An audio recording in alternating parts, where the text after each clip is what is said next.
नमस्कार किसान भाइयों, आप सभी का बहुत स्वागत है कृषि दर्शन के आज के अंक में। किसान भाइयों, जैसा कि आप जानते ही हैं कि इस वक्त पूरी दुनिया में वैश्विक महामारी कोविड-19 यानी कि कोरोना का प्रकोप छाया हुआ है। लेकिन कहते हैं ना कि कोई भी दौर हो, कृषि खेती किसानी तो कभी रुकती नहीं है। ऐसे में किसान भाइयों, आप जो इस वक्त भी इस बुरे दौर में भी लगातार खेतों में काम कर रहे हैं या फिर लोगों के लिए फल सब्जियां और अनाज पैदा कर रहे हैं, तो आपकी चिंता करते हुए केंद्र सरकार ने भी एक बड़े पैकेज का ऐलान किया है। इस पैकेज में आपको कौन कौन सी सहायता मिल सकती है, इसके अलावा कृषि विज्ञान केंद्र इस बुरे वक्त में आपकी कैसे मदद कर सकता है, कृषि विज्ञान केंद्र क्यों इस वक्त अहम भूमिका और निभा रहा है, आज इसी विषय पर हम चर्चा करेंगे। यानी कि आत्मनिर्भर भारत अभियान के दौरान कृषि विज्ञान केंद्र की क्या भूमिका है और ये आगे किस तरह की और अहम भूमिका निभाने वाला है, इसी विषय पर हम चर्चा करेंगे। और आज इस विषय पर हमारे सवालों का जवाब देने के लिए हमारे साथ स्टूडियो में खास मेहमान मौजूद हैं। Doctor KS. किराड़ साहब, आप प्रधान वैज्ञानिक हैं और प्रमुख हैं कृषि विज्ञान केंद्र धार में। बहुत स्वागत है डॉक्टर साहब आपका। नमस्कार। हाँ, तो डॉक्टर साहब सबसे पहले यही जानना आपसे चाहेंगे कि कोरोना का जो दौर आया है ये भी निकल जाएगा, गुजर जाएगा, लेकिन इसके बाद खेती किसानी का दौर कैसा रहने वाला है, क्या स्वरूप होगा उसका? देखिए, जैसा कि आपने बहुत ही अच्छा प्रश्न किया है इस पूरे दूरदर्शन के माध्यम से हमारे किसान भाइयों को, कि वास्तव में कोविड-19 के बाद जो अपने बीच में जो स्थिति बनने वाली है, उसमें एक आत्मनिर्भर भारत की हम जो कल्पना की कर रहे हैं, हमारे माननीय प्रधानमंत्री जी और मध्य प्रदेश शासन जो ऐसी कल्पना कर रहे हैं, वास्तव में वो स्थिति आने वाली है। जो बीच का एक दौर था जब हमारी किसान व्यवस्था जब बाजार उन्मुख व्यवस्था के नाम से जानी जा रही थी, अब वो पुनः आत्मनिर्भर या स्वावलंबन व्यवस्था के रूप में जानी जा रही है। जैसा कि आपको विदित होगा कि आज से 5 वर्ष पूर्व माननीय प्रधानमंत्री जी ने कहा था किसानों की आय दुगनी होगी और उनके लिए उन्होंने 7 सूत्रीय कार्यक्रम की एक घोषणा की गई। वो 7 सूत्रीय कार्यक्रम में यहाँ उन्होंने सिंचाई, जो कि किसानों के लिए बहुत महत्वपूर्ण होती है, खेती के लिए बहुत महत्वपूर्ण होती है। यदि किसान भाइयों के पास सिंचाई है तो वो बीज हल्का भी हो सकता है, दूसरी व्यवस्थाएं भी कम हो सकती हैं, तो ऐसी परिस्थितियों में उनसे वो भरपूर उत्पादन ले सकते हैं। तो इसलिए उन्होंने प्रथम बिंदु के रूप में इस कह सकते हैं अपन पर ड्रॉप मोर क्रॉप, मतलब एक बूंद से अधिक पैदावार की जो उन्होंने बात की वो उसमें रखी। पहला बिंदु उन्होंने रखा। दूसरा बिंदु जो कि वो भी बहुत महत्वपूर्ण था, वो था इंफ्रास्ट्रक्चर के ऊपर। हम सब जानते हैं कि जब हमारी पैदावारी होती है और उस पैदावारी को पर्याप्त जब अपन खेत तक ले जाते हैं तो उसके लिए जो जितने भी प्रकार के इंफ्रास्ट्रक्चर की या जिन्हें अपन हिंदी में अधोसंरचना के नाम से जानते हैं, उसकी भी आवश्यकता पड़ती है। तो उसके लिए भी उन्होंने बहुत अच्छी व्यवस्था इसमें बना के रखी थी 7 सूत्री कार्यक्रम में, 7 सूत्री में। तीसरी उन्होंने महत्वपूर्ण व्यवस्था जो बीज की रखी थी। उन्होंने कहा बीज भी एक बहुत बड़ी एक टेक्नोलॉजी है, बहुत बड़ी एक तकनीकी है और बीज भी एक क्रांति के रूप में जानी जाती है। जो हरित क्रांति का जन्म हुआ था वो उत्तम गुणवत्ता के बीजों के कारण ही संभव हो पाया। तो मेरा यही है कि जो आत्मनिर्भर भारत, जैसे आपने अभी चर्चा में लगाया कि 7 सूत्रीय कार्यक्रम जो कि किसानों की आय को दुगना करने के लिए किए गए थे, वो कोविड-19 के दौरान उन्हें और कैसे अपन स्ट्रेंथनिंग करें, उनमें कैसे और मजबूती लाई जाए, इसके लिए भारत सरकार ने 11 सूत्रीय कार्यक्रम की घोषणा की गई है। इसमें अपन बारी बारी से चर्चा करेंगे तो देखेंगे कि उसमें कृषि अधोसंरचना के लिए मतलब इंफ्रास्ट्रक्चर 11 लाख करोड़ का उन्होंने बहुत व्यापक एक व्यवस्था की गई। इसमें शुरुआत से लेते और आखिरी तक जो व्यवस्थाएं किसानी खेती में आती हैं उनकी भरपूरी इसमें हो सकती है। फिर आता है कि छोटे छोटे जो इंटरप्राइजेस थे, एंटरप्रेन्योर थे, अपन कहते हैं कि भारत वास्तव में देखा जाए तो कुटीर उद्योगों का देश है। यदि हमारे गांव की व्यवस्था यदि इन कुटीर उद्योगों की छोटे छोटे जो उद्योगों के माध्यम से यदि दृढ़ होगी, स्ट्रेंथनिंग होगी, तो हमारा भारत देश भी आत्मनिर्भर उससे बनेगा। और विश्व गुरु की जो कल्पना अपन कर रहे हैं वो इसी परिप्रेक्ष्य में वो लागू हो रही है। तो उन्होंने इसके लिए बहुत अच्छी सूक्ष्म खाद्य उद्यमों के लिए एक अच्छी योजना लाई है। उसमें भी उन्होंने 10,000 करोड़ की उसमें व्यवस्था की गई। फिर मातृ संपदा के लिए जैसे अपन देखते हैं कि कृषि के साथ साथ दूसरे जो उद्यम जुड़े हुए हैं उसमें मछली पालन भी आता है, पशुपालन भी आता है, मुर्गी पालन ही आता है, उद्यान की आते हैं। तो उसमें मछुआरे जो उनकी जो इसकी स्ट्रेंथनिंग के लिए बात की, उसमें भी 2000 करोड़ की उन्होंने व्यवस्था की है। पशुपालन भी एक कृषि से है, खेती के साथ बाड़ी, खेती के साथ पशुपालन आपस में मिलते जुलते हैं, जी संपूरक जी है। बिना खेती पशुपालन के हो संभव ही नहीं नहीं है, सकती, ठीक बात है। क्योंकि पूरा चक्र उसका उसी के ऊपर आसपास कहीं जाके जी घूमता है। एक का आदान होता है तो दूसरे का उसमें आउटपुट आता है, मतलब एक का कोई चीज़ लगाई जाती है उसमें, तो जैसे गोबर की यदि खाद बनेगी तो खेती में जाएगी और उससे जो उत्पाद आएगा वो पशुओं के आहार में काम बिल्कुल आएगा। बिल्कुल। तो दूध तो उसका बाई प्रोडक्ट है, बाकी का जो जी जी। चक्र चलेगा वो पूरा चक्र एक बहुत बेहतर तरीके से इसमें चलेगा। इसकी व्यवस्था बहुत अच्छी की है। अभी मेडिसिनल का जैसे काफ़ी जोर चल रहा है, आयुर्वेद के ऊपर काफ़ी जोर चल रहा है, एलोपैथिक के अपन ने बहुत से दुष्परिणाम देखे हुए जी हैं। तो मुझे लगता है कि ये किसान भाइयों के लिए और ये एक बहुत अच्छा वैश्विक व्यापार इसमें बन सकता है और अपना देश भी इसमें स्थिर हो सकता है और सुदृढ़ हो सकता है। मधुमक्खियों के कहते हैं कि मधुमक्खी यदि इस पृथ्वी से यदि चली जाएंगी तो शायद इसका उत्पादन घट जाएगा, मनुष्य भी इसमें जीवित नहीं रहेगा। तो मधुमक्खी पालन खेती में उनका इतना अच्छा रोल है कि जब मधुमक्खी आती हैं तो उससे परागण क्रिया होती है, उत्पादन ऑटोमेटिक बढ़ने लगता है। लगता है। अपने को पता ही नहीं चलता कि प्रकृति में मधुमक्खियाँ कब कब जाके अपना कार्य करके आ गई और उनसे जो शहद बनता है, उनसे नाना प्रकार के जो उत्पाद बनते हैं उनके छत्ते से, वो उनके लिए एक बोनस होता है, एक प्रीमियम होता है। तो इसके लिए भी बहुत अच्छी बात है कि खेती को एक समग्र रूप से इसमें देखा गया है। आत्मनिर्भर भारत बने तो किसी एक बिंदु से नहीं, बल्कि खेती में जितनी भी विधाएं हैं, जितनी भी संलग्न हैं, जितनी भी स्टेप्स हैं, वो सारे इसमें समाहित किए गए। मधुमक्खी भी उनमें से एक है। अब आता है कि सब्जी या फल, जैसा कि अपन जानते हैं, फूल, इन्हें तोड़ने के बाद बहुत लंबे समय तक इन्हें नहीं रखा नहीं जा सकता। ठीक बात है। अब ये भी अपन अच्छी तरह से जानते हैं कि हमारे देश में जो 70 से 75% जो किसान भाई हैं, वो छोटे और मझोले यानी सीमांत, मार्जिनल और स्मॉल फार्मर के रूप में जाने जाते हैं। उनके पास 1 एकड़ ज़मीन है, 2 एकड़ ज़मीन है, 3 एकड़ ज़मीन। ज़्यादातर उनका परिवार उसी खेती में संलग्न रहता है और अपने सब्जियां में भी लगाते हैं, फल भी उसी में लगाते हैं, उसी में दालें भी लगाते हैं, उसी में उन्हें अपनी तेल वाली फसलें भी लगाना है। तो ये सारी फसलों को बाजार तक कैसे लाया जाए, ये नुकसान ही इनमें कम से कम हो, इसके लिए भी इसमें इंफ्रास्ट्रक्चर के लिए और पूरी वैल्यू चेन बनाने के लिए कि किसान भाइयों के पास से ले जाके आखिरी तक अंतिम उपभोक्ता तक पहुंचाने के लिए भी इसमें बात की थी। जैसा कि अपन ने बात की कि अनाज, खाद्य तेल, दलहन, तेल, प्याज, आलू आदि इत्यादि ऐसी आवश्यकताएं हैं। और आपके संज्ञान में ये भी आया होगा अभी कि जैसे ही कोविड-19 में लॉकडाउन की घोषणा की तो सभी लोग खेती की तरफ गए, मतलब उन्होंने अपने अनाज भंडारण व्यवस्था की, सब्जियों की व्यवस्था भी पर्याप्त मात्रा में रखना चालू की। कोई और अन्य वस्तु उत्पाद की तरफ उनका मूवमेंट नहीं हो पाया। तो हम जानते हैं कि इन्हें भी कैसे सुनिश्चित कराया जाए, इनका भी अंतर्राज्यीय बाजार कैसे स्थापित किया जाए। बिल्कुल, इस पर हम चर्चा करेंगे डॉक्टर साहब, लेकिन अब जो आज का हमारा विषय है कृषि विज्ञान केंद्र की भूमिका, तो कोविड के इस दौर में या कोरोना के दौर के बाद में कृषि विज्ञान केंद्र की भूमिका और कितनी बढ़ गई है? देखिए, कृषि विज्ञान केंद्र भारत सरकार की एक बहुत ही महत्वपूर्ण इकाई है और ये जिला स्तर पर स्थापित होती है।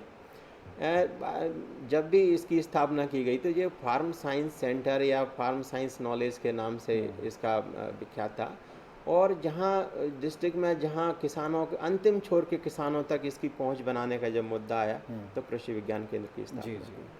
अब कृषि विज्ञान केंद्र की जो भूमिका है उसमें किसी प्रकार की नई तकनीकी का रिफाइनमेंट के बाद, मतलब कैसे अच्छी तरीके से वो तकनीकी किसानों के लिए उपयुक्त होगी, जब उसका अपन रिफाइनमेंट करते हैं, बार बार उसके ऊपर अध्ययन करते हैं, तब किसानों के बीच में वो पहुंचाने का जो कार्य है वो कृषि विज्ञान केंद्र करते हैं।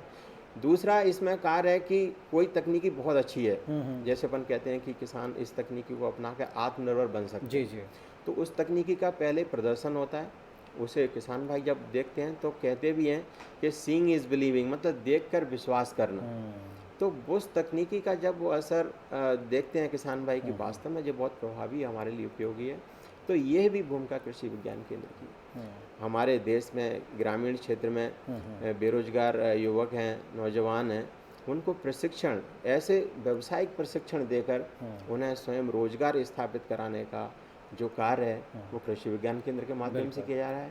साथ ही साथ में जो एक्सपोजर विजिट है, मतलब कोई अच्छा काम यदि कहीं हो रहा है, ज़िले में हो रहा है, ज़िले के बाहर हो रहा है, राज्य के बाहर हो रहा है, तो उस प्रकार से कृषि विज्ञान केंद्र के माध्यम से अन्य विभागों के समन्वय स्थापित करते हुए वो है उन्हें इस तरह का जब प्रशिक्षण दिया जाता है, इस तरह की उनके बीच में जब बात ये लेके जब जाते हैं, तो निश्चित रूप से उनका आत्मनिर्भरता के क्षेत्र में ये काम करता है और कृषि विज्ञान केंद्र इसमें बखूबी कार्य कर रहा है। बिल्कुल। इसके अलावा डॉक्टर साहब ये जानना चाहेंगे कि खेती किसानी में जो आत्मनिर्भर अभियान की शुरुआत हुई है अब, हालांकि कई सेक्टर में हुई है लेकिन कृषि उसमें एक बहुत महत्वपूर्ण भूमिका में है, तो आत्मनिर्भर खेती के अब क्या मायने हैं?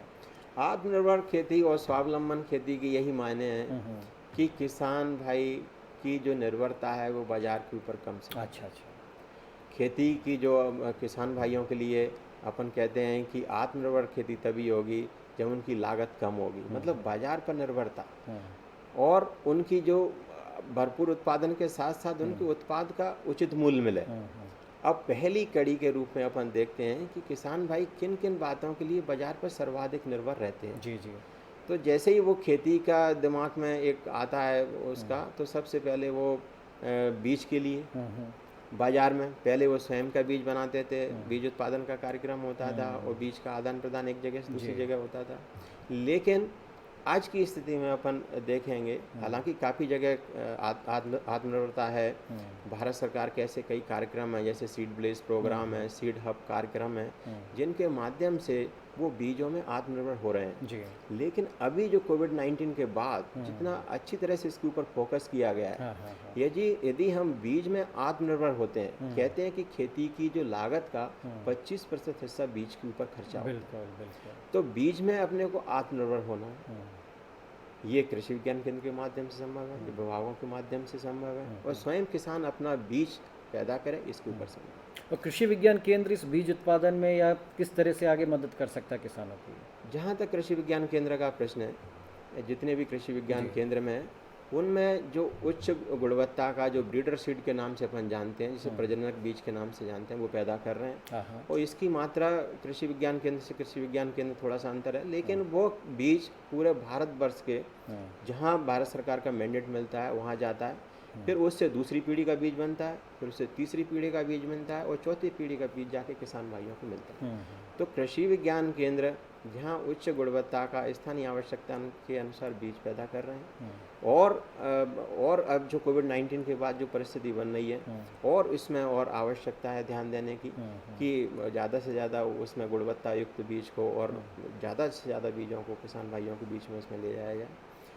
अब दूसरा जो इसका महत्वपूर्ण विषय आता है वो है खाद के क्षेत्र में। अपन सब जानते हैं कि जैसे ही फसलों को बढ़वार का समय आता है तो फर्टिलाइजर के लिए लंबी लाइनें रहती हैं। बिल्कुल ठीक, किसान भाई परेशान भी होते हैं। परेशान होते हैं। उसका कारण है कि हमारे यहाँ पशुधन का खत्म हो गया।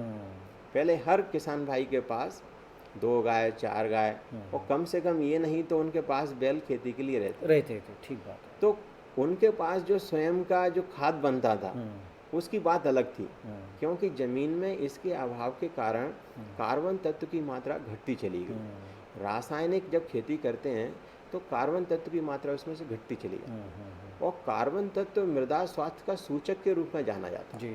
यदि कार्बन तत्व 1% या 0.75% है मिट्टी में, तब समझिएगा कि मृदा का स्वास्थ्य उत्तम है। लेकिन जैसा हमने मिट्टी के परीक्षण किए, उसके परिणाम बड़े चौंकाने वाले हमारे सामने आए हैं। उसमें 0.3, 0.2, 0.25 इस तरह के रिजल्ट चौंकाने वाले हैं। तो खाद के विषय में जब हम पशुधन जैसा कि पता है कि पशु को सिर्फ वो हमें पालता है कि ये कहते हैं कि पशु पालन कर रहे हैं, तो पशु हमें पाल रहा है कि हम पशुओं को पाल रहे हैं, ये दूसरा विषय है। तो मुझे लगता है कि पशुधन भी बहुत आवश्यक है जो कि खाद की पूर्ति करेगा।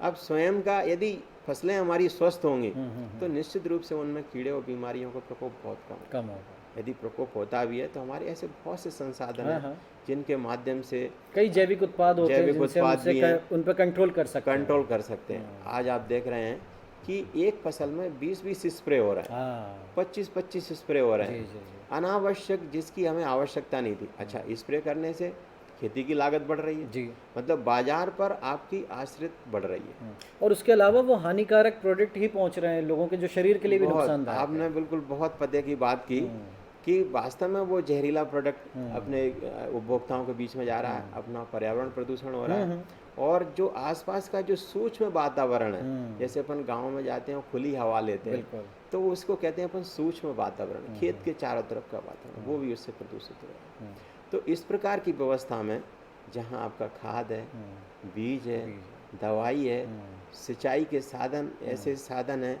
जैसे कि सूक्ष्म सिंचाई के माध्यम से अपन प्रतिपूर्ति कर सकते हैं। यदि इसमें अपन आत्मनिर्भर हो गए ठीक। तो समझिएगा कि अपन 80% खेती में आत्मनिर्भरता की बिल्कुल। तरफ कदम देखिए रख किसान सकते भाइयों, ये बहुत ज़रूरी है। ये जो कोरोना काल आया है, इसने एक ही अच्छी बात पैदा की है कि हमें सोचने के लिए मजबूर किया है कि हम कहाँ थे और आज कहाँ आ गए।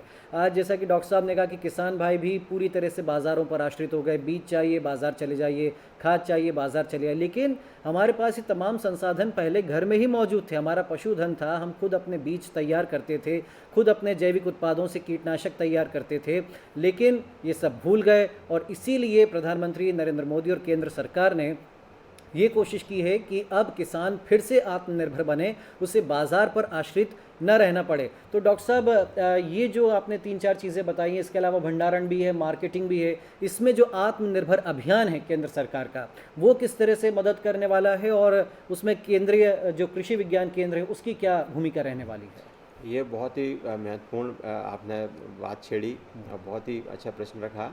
मुझे लगता है कि हरित क्रांति के बाद अपन इनके उत्पादन में तो आत्मनिर्भर बने, मतलब उत्पादन तो हमारे बढ़ पास गया, ठीक बढ़ बात गया। है। जी, जी। अब उसकी बात आती है उसकी गुणवत्ता की, उसको सहेज के रखने की, और जो माल हमने पैदा किया है, जो हमारे किसान भाइयों ने दिन रात मेहनत करके पैदा किया है उसको, तो आत्मनिर्भरता की कड़ी में एक इसमें भी आत्मनिर्भर है, मतलब तुड़ाई उपरांत प्रबंधन, खुदाई उपरांत प्रबंधन, इसमें हमें जो सेकंड फेज का जो रिवॉल्यूशन है, क्रांति है, वो इसमें आत्मनिर्भर हमें बनने की आवश्यकता है।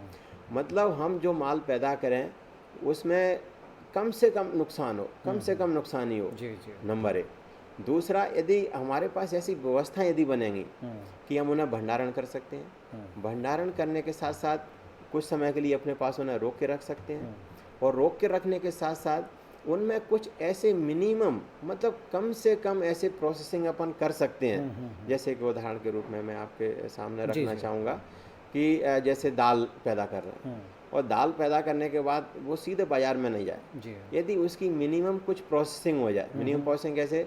यदि वो दाल बन रही है, पैदा हो रही है, जो दाने आते हैं, और दाल से दाल बन जाए, मतलब दाने से दाल के रूप में आ सकता है, या उसका कुछ ग्रेडिंग हो सकता है, या उसकी कुछ छनाई से साफ हो सकते हैं, तो उसका जो बाजार में जो रेट होगा, वो सामान्य जो बाजार में जो उत्पाद अपना जा रहा है उससे हटके हो। बिल्कुल, जाहिर सी बात। उसी तरह से जैसे प्याज का उत्पादन होता है या आलू का उत्पादन होता है, तो उसमें ग्रेडिंग की व्यवस्था प्रॉपर होना चाहिए। ग्रेडिंग की व्यवस्था कैसे कि मध्यम आकार का अपना उत्पाद एक तरफ, बीज का आकार का अलग, उनके रंग के आधार पर उत्पाद एक तरफ। मतलब यदि लाल प्याज में दूसरी प्याज यदि मिश्रित है तो उसके रेट ऑटोमेटिक गिर जाएंगे। तो कलर के आधार पर सॉर्टिंग करना है, उसके आकार के आधार पर सॉर्टिंग करना है। और मुझे लगता है कि जो पैकेज बनाया गया है, जो आत्मनिर्भरता की तरफ कदम रखा गया है, एक बहुत बड़ा कदम है इसमें। ये इंफ्रास्ट्रक्चर जो अधोसंरचना किसान भाइयों के खेत पर बनेंगी, उनके आसपास के क्षेत्र में बनेंगी, विकासखंड स्तर पर बनेंगी, पंचायत स्तर पर बनेंगी, और स्वयं उसके खेत पर ये व्यवस्थाएं जब लागू होना चालू हो जाएंगी इस आत्मनिर्भर अभियान में, तो मुझे लगता है ये बहुत बड़ी उपलब्धि होगी, और ये हमें इस कार्यक्रम में देखने को मिलेगा। अभी एक इसमें एक सम्मिलित भी किया उन्होंने कि टॉप टू टोटल। टॉप का मतलब होता है टोमेटो, टी से टोमेटो बनाया, ओ से ओनियन बनाया, पी से पोटैटो बनाया, टू टोटल मतलब सभी सब्जियां फलों के लिए। जहां उन्होंने टमाटर की बात की, प्याज की बात की, आलू की बात की, ये बहुत बड़ी बात है, यही अपना बहुत बड़ा उत्पाद होता है। अब यदि इनको अपन सहेज के रख के आगे तक ले जाएंगे तो समझ सकते हैं कि किसान भाइयों का जो आत्मनिर्भर अभियान है खेती में, वो निश्चित रूप से परिपूर्ण होगा, जी। अपने रूप में साकार होगा। बिल्कुल। डॉक्टर साहब, चलते चलते एक सवाल और आपसे जानना चाहेंगे कि ये कोरोना काल में कृषि विज्ञान केंद्र के पास किसान भाइयों की किस तरह की समस्या आई, या किस तरह की रिक्वेस्ट आई, या क्या जानकारी उन्होंने चाही, और इसके बाद आप लोग अपने जो प्रशिक्षण कार्यक्रम है उसमें किस तरह के चेंजेस या बदलाव करने वाले हैं? ये कोविड के बाद का जो दौर है, अभी का दौर है, वो टोटल चेंजेस हुआ है। हाँ हाँ हाँ। मतलब इसमें जो अब संपर्क का जो माध्यम बना है, वो हमारा आईसीटी माध्यम है, जिसे अपन इंफॉर्मेशन कम्युनिकेशन टेक्नोलॉजी के नाम से जानते हैं। मतलब दूरभाष, दूरसंचार, जी। और जो वीडियो कॉन्फ्रेंसिंग के माध्यम से किसान भाइयों को प्रशिक्षण, हाँ। 1 दिन का, 2 दिन वही का, हम कह 3 रहे दिन थे। का, ये एकदम मतलब पूरी व्यवस्था ही बदल गई। बदल गई है। जहाँ उन्हें पहले फिजिकली बुलाते थे, अब उनसे अपन इसके माध्यम, मीडिया के माध्यम से बात कर रहे हैं, व्हाट्सएप के माध्यम से बात कर रहे हैं, और वीडियो कॉन्फ्रेंसिंग के ऐसे बहुत से संसाधन हैं जिसके माध्यम से बात कर रहे हैं। इससे मुझे लगता है एक बहुत बड़ा फायदा ये हुआ कि किसान भाई अपने खेत पर काम भी करता जा रहा है, प्रश्न भी पूछता जा रहा है, प्रशिक्षण भी लेता जा रहा है, और उसको अप्लाई भी आगे करता भी जा बढ़ता जा रहा रहा है। है। मतलब ये कह सकते हैं कि बिना समय को नष्ट किए हुए कोविड-19 के बाद जी। मतलब संचार और सूचनाओं का एकत्रीकरण और उसमें खेती में प्रयोग करना, ये भी आत्मनिर्भरता की तरफ एक नया कदम है। बिल्कुल। तो देखिए किसान भाइयों, कह सकते हैं कि सब कुछ रुक सकता है, लेकिन खेती किसानी कृषि कभी नहीं रुकती है, और कोरोना काल में ये बात एक बार फिर सही साबित हुई कि भले ही किसान भाइयों को भी इस बीमारी से खतरा था, लेकिन उन्होंने संभल कर और पूरे सावधानी के साथ खेती किसानी भी की। और कृषि विज्ञान केंद्र भी अब ऐसे नए प्रयोग कर रहा है कि वीडियो कॉन्फ्रेंसिंग के जरिए आप किसान भाइयों तक वो पहुंचेंगे, आप तक नई नई जानकारियां पहुंचाएंगे। और कृषि दर्शन तो लगातार आपका जो पसंदीदा कार्यक्रम है, वो भी कोरोना के संकट में आप तक ऐसी अहम जानकारियां पहुंचा रहा है।